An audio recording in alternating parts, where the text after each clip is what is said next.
अज्ञातनामा भिक्षुणी की कथा। वैशाली में एक क्षत्रिय परिवार में एक कन्या का जन्म हुआ। जब वह बड़ी हुई तो उसका विवाह एक कुलीन पुरुष से हो गया। एक दिन उसने महाप्रजापति गौतमी का उपदेश सुना और उसके मन में भिक्षुणी बनने की इच्छा जागी। लेकिन पति की अनुमति न मिलने के कारण वह गृहस्थ जीवन में ही रही। हालांकि उसका मन हमेशा धर्म चिंता में लगा रहता। एक बार वह रसोई में भोजन बना रही थी। अचानक आग तेज हो गई और कढ़ाई में पक रहा शाक जल गया। इस छोटी सी घटना से उसके मन में गहरा विचार आया।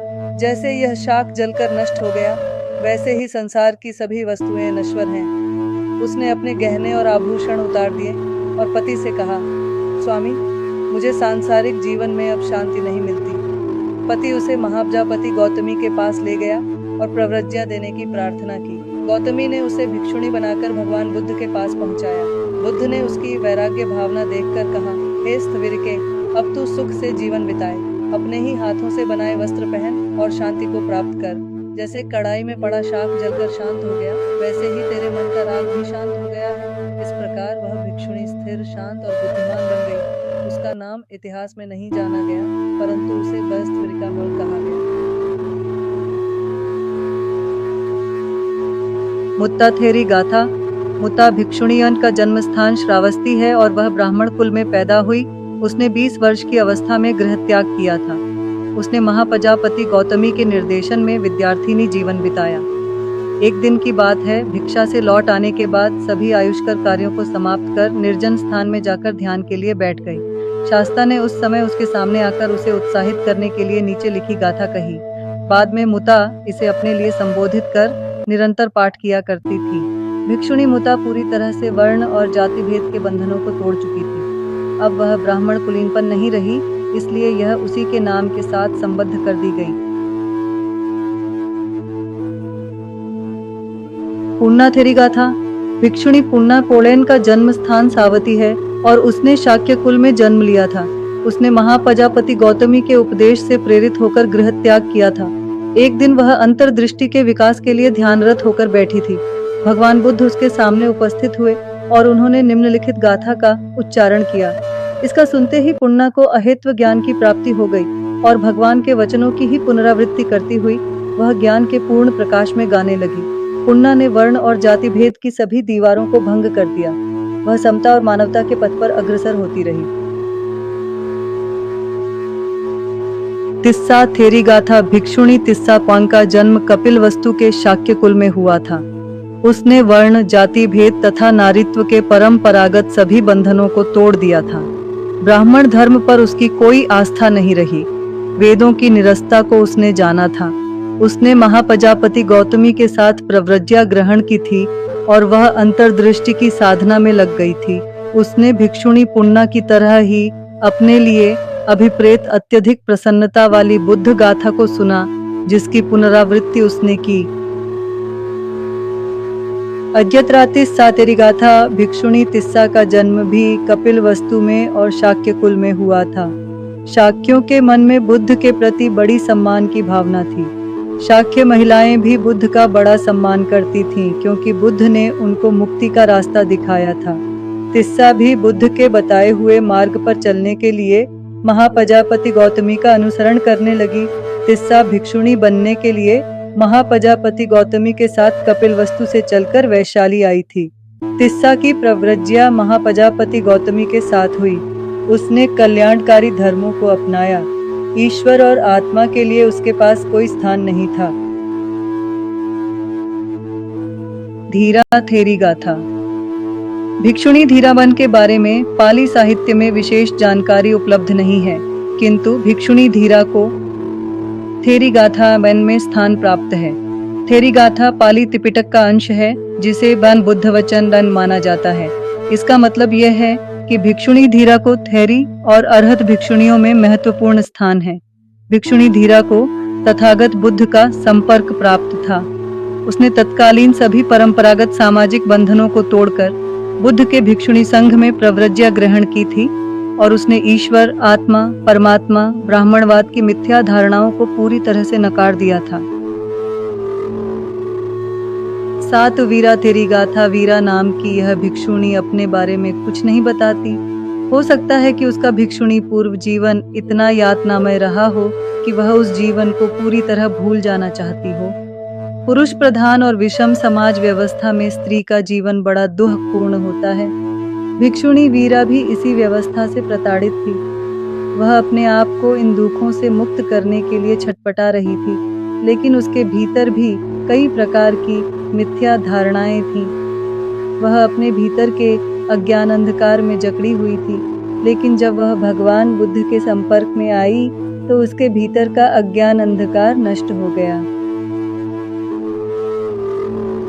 मिता थेरीगाथा। थेरी मिता भिक्षुणी होने से पहले बड़ी श्रद्धावान उपासिका थी, लेकिन उसकी श्रद्धा सत्य के प्रति नहीं थी।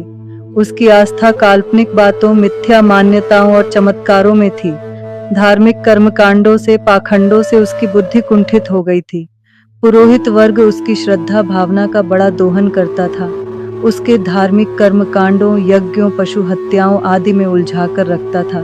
फिर भी उसको जीवन में किसी भी प्रकार का संतोष प्राप्त नहीं था। वह सदा बेचैन रहती थी।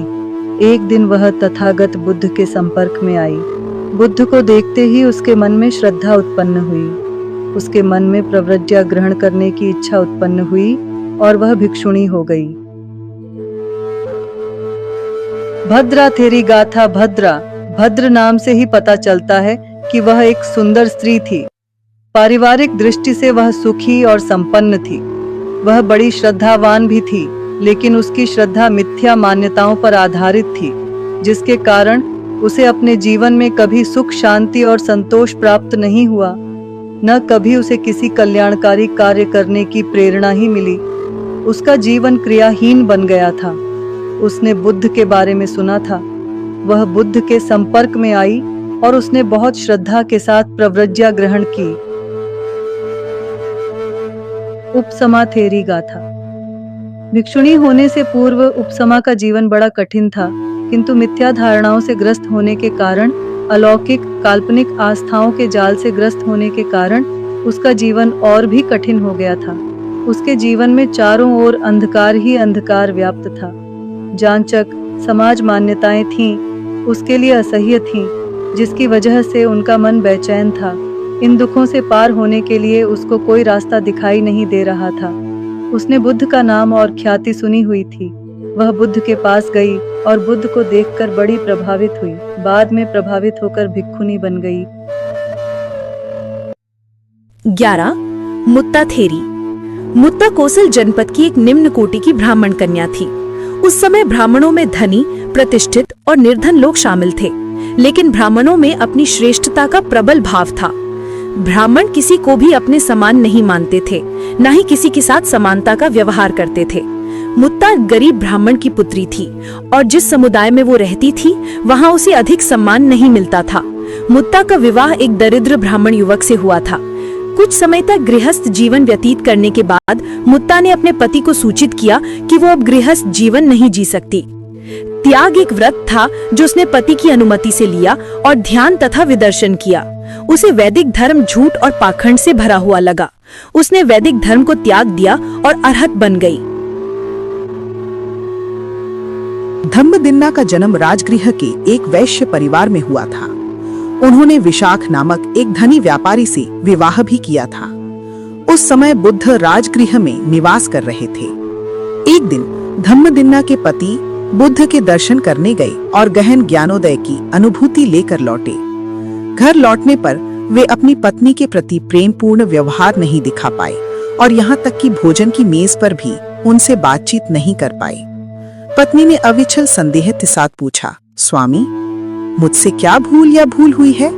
पति ने उत्तर दिया, धम्मदिन्ना, इसमें तुम्हारा कोई दोष नहीं है और तुमने कुछ भी गलत नहीं किया है, परंतु आज से मुझे कामवासना के आनंद और भोजन के स्वादिष्ट स्वाद में कोई रुचि नहीं रही।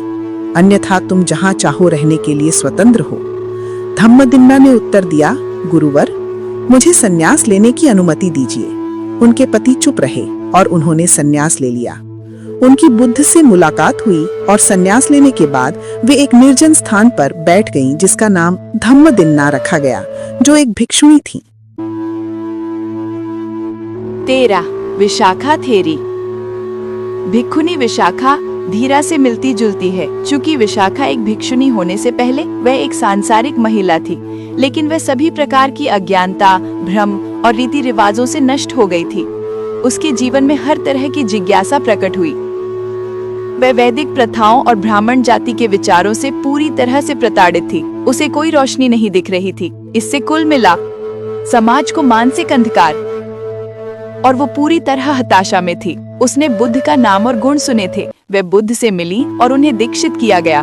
जब उनका बुद्ध से संपर्क हुआ, उसे मुक्ति का आनंद महसूस हुआ। सुमना थेरी। भिक्षुणी सुमना का जैसा नाम है, जिसका मन सुंदर है इसलिए वो सुमना है।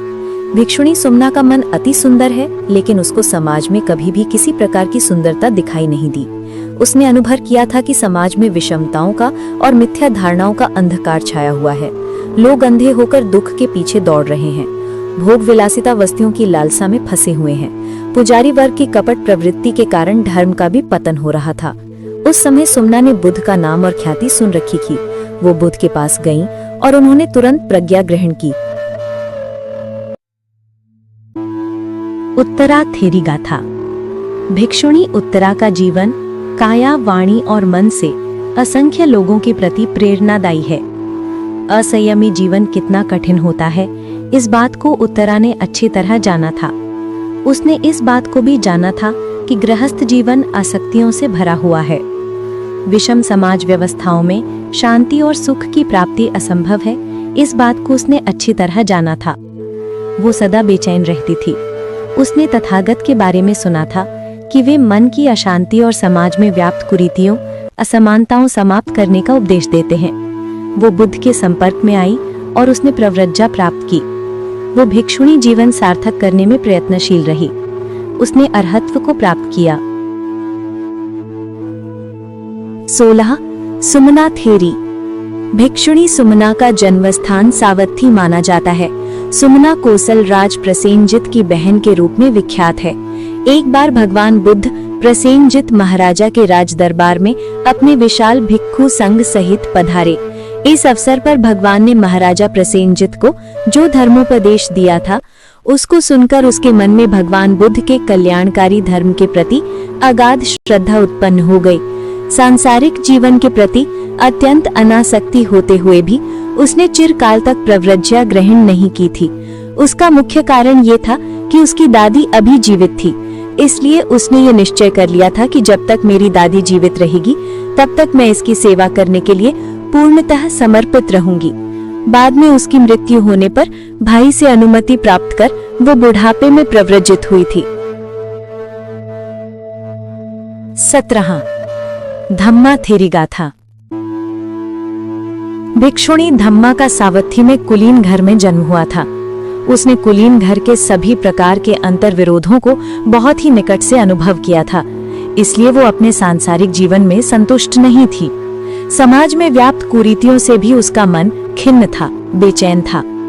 कुलीन घरों व परिवारों में व्याप्त धार्मिक पाखंड, अपने को दूसरों से अलग समझने की भावना ने उसे सांसारिक जीवन से वैराग्य की ओर आकर्षित किया। वो भगवान बुद्ध के कल्याणकारी तथा सुखकारी विचारों से प्रभावित हो गई। उसने प्रव्रजित होने का निर्णय कर लिया था, लेकिन पति की आज्ञा ना मिलने से वो संघ में प्रवेश प्राप्त नहीं कर सकी। बाद में पति की मृत्यु होने के पश्चात उसने प्रव्रज्जा लेने का निर्णय किया। वो भगवान बुद्ध की शरण में गई और भिक्षुणी हो गई। 18 संघा थेरी गाथा।